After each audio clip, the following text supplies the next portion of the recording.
All right, so this is my problem buying a car, okay? So I decided to get rid of my Bronco, right? I just bought my Bronco like 6 months ago.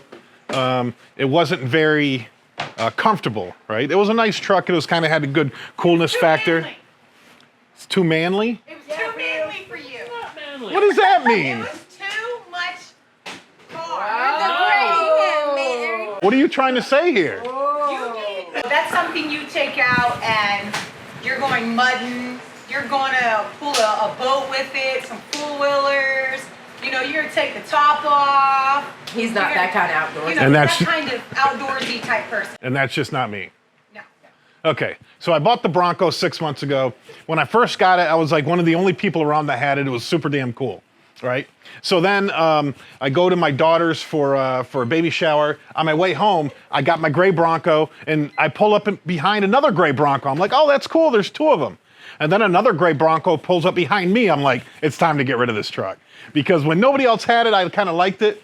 But, you know, it was stick shift and the seats were hard and, you know, there was no luxury in it. So I said, I need to go out there and get a nicer car. Because I drive a lot, right, Paul? I drive a lot. Oh, yeah. I drive like 50,000 miles a year. So I want to cruise and it, you know, I don't want to have to shift everything. So I'm going to go buy a new car. So I call my brother up who's in the car industry, right? He's a general manager in Massachusetts at I think a Nissan dealership.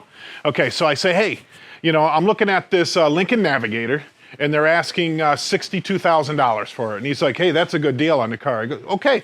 I said, so how much should I get for my truck? Now, keep in mind, the Broncos are still getting a premium. Now, I paid $41,000 for it, but he said I can still get about $45,000, $46,000 for the Bronco. I'm really good at stick shifts. I'm very good at stick shifts. I practice them all the time. Anyways, where were we at? So, okay, so my brother said I should get mid upper 40s for my truck. So I paid 41. He said I should get $46,000, $47,000 trade-in on my truck. I'm like, that's fine. Okay, perfect. I'm gonna go buy this Lincoln Navigator. It was black. Right? So I went there to buy the car, right? And so I pull into the driveway, I see the Navigator, I drive it for like 1 mile, that's it, bring it back like I want it. Black label Navigator. And so the guy goes, so I said, all right, $62,000, let's get my car appraised. He goes, oh no, that's not the price. I'm like, what do you mean that's not the price? Cars.com says it's the price. And he says, well, that's the price if you don't trade in a vehicle. There's $1,000 you get extra to trade in a vehicle. Or if you don't finance with us, it's another $1,000. Or if you don't use our special something stupid package, it's another $1,000. So the real price is $65,000, not 62. I'm like, well, that's bullshit, right? You shouldn't advertise it at 62 if you're gonna sell it to me at 65. I said, well, let's go see what, maybe they'll make it up on my trade, right? Maybe they'll give me more than I thought on my trade. So I gave them the trade, they went and did the appraisal. Remember, my brother said I should be able to get $46,000, $47,000 on my trade-in, and they come back with a trade at $35,000. $35,000. So not only did they bump the price up, they also gave me 10 grand less than my brother said I would get on my trade-in. I was super frustrated with this dealership. This dealership was local here, and it just gave me a very bad taste. I left it. Of course, the manager came out and tried to save the deal. I said, dude, you're $10,000 away from where I want to be. You're not even close. We're not making a deal here. So I left the dealership. They tried to call me later on to try to salvage a deal. I'm like, we're just too far away, man. So I went back to cars.com. I said, not all dealerships are shitty like this, right? Not all dealerships try to screw you, right? So I went to another dealership, but it was about an hour away. They had a blue Lincoln Navigator, a 2020, a newer model, and they had it at $57,000. I call them up and I said, my truck is this, pretend it's brand new. What would you give me for it? I'm not driving an hour unless you give me a price. They said, we'll give you between $46,000 and $54,000 for your truck. I'm like, even more than what my brother said.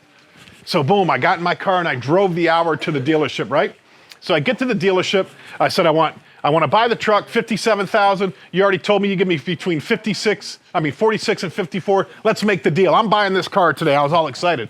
All right, so they're like, okay, give me your keys. They gave me the keys. They made me drive the truck. Got back. I'm like, all right, let's do it. Let's just write the paper. No, we're good, guys. Let's write the paperwork up. Sure enough, It came back again. They raised it from 57 to 61 because they said, oh, there's all these qualifications in there that you need to meet, you know, trade in, extra financing, all this stuff. So the price was 61. And then they appraised my vehicle and they were going to give me 40,000 for the vehicle. I'm like, are you freaking ridiculous? This is crazy. I'm not, you told me 57.46.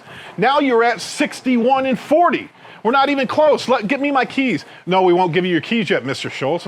Just give me my keys so I can leave, you douchebags. That's what I wanted to say. Dirt bags. You know, they wouldn't give me my keys back. And so the guy's like, well, let's see if we can figure this out. I'm like, okay. I'm like, yeah, we can figure this out. Sell me the truck for 57 and give me 46 for my truck and I'll buy the truck. Oh no, where can you bend? Where can you break? Where can you I'm like, you know what? I just want to leave. You guys have frustrated me, and I don't know what else you could do to make me more upset than I am now. And then I looked down at the paperwork, and I got even more upset than I was because they put what they called a dealership advantage bump on the deal of $3,500. I'm like, what the Froggy 97 is a dealership advantage bump? You ever seen one of those? A dealership advantage? What that was is just extra profit is all it was. So not only were they trying to sell me the truck for 61, not only were they trying to give me 40 grand for my trade-in, then they were adding $3,500 because they put pinstriping and you know, underspray or whatever on the car for $3,500, which is a bunch of bullshit. If you guys don't know that yet, that's a bunch of bullcrap. They really don't even do that. They probably do this stuff, but it's like a $7 can of something to protect the bottom. I'm in Florida. There's no rust in Florida. Why do I need undercoating? I understand up north because shit rusts everywhere. You don't need it in Florida. So, okay, so now I'm utterly frustrated. I'm like, let me out of this damn dealership. They still wouldn't give me my keys back. They wouldn't give me my keys back. The guy's like, well, what if I come up $2,000 on your trade, come down $2,000 on the truck? I'm like, nope, I'm not doing it. You know, because I was at the price of the black one. So I'm like, forget it. I'm gonna go buy the one that I want. I don't want this one. I was settling for this one because I trusted you guys to be fair and honest with me. And you haven't been fair and honest with me. So the guy went back to the manager. The guy came back, took another 1,000 off. The guy went back to the manager, came back, took another 1,000. I said, dude, I'm not buying it. I'm not buying it. Finally, the manager came out and he says, listen, what do we got to do to, you know, he did the whole salesman spiel. I've been there for like 2 hours now. 2 hours I've been begging to get my keys back. Just giving my keys back, I'm leaving. And he says, what do I got to do to get this deal done? I said, you sell me the car at 57, like you said. You give me 46 on my trade, like you said, and you take out the dealership advantage. If you don't do those three things, I'm not buying anything. So he says, so you'll buy it if I do all those things? I'm like, yeah. He goes, all right, you got a deal. And he sold me the truck for exactly what I wanted when I first walked into the dealership. And what really appalled me about it is that there was like a $10,000 spread between what they first started trying to sell, what they told me they would sell it to me for, and what they tried selling it to me for. And it was super frustrating. And what frustrates me the most is that they were trying, I mean, if most people just walk in there and just say, okay, man, these dealerships are making a fortune off people. I mean, I always thought that dealerships, new cars, used cars, new cars, they normally make $2,000, $3,000 on a deal if they buy it for full sticker. And used cars maybe $1,000 more. But I never dreamed they would be marking stuff up $10,000. I mean, they must have made a profit at what I bought it at. But they were trying to make $10,000 extra with all these stupid add-ons and stupid excuses of why they couldn't do things for what they told me they could do. So it really blew a hole. Not that I ever really trusted the car business anyways. I've loved the car business. My wife has been in it her whole adult life and has been very beneficial to my family. But man, my experience was slimy, sleazy, and I never want to do it again. I'm gonna get Toby a new car. It's like we got to find, does anybody out there know of a fair, reasonable car? I mean, anybody shopped at like Carvana, CarMax? Anybody been to CarMax? I mean, I had a bad experience one time because I was trading in a Mercedes-Benz Sprinter van that I had. And one dealership told me they'd give me $25,000 for it. And I went to CarMax and they offered me like $6,000. I'm like, what? You know, they blew my mind.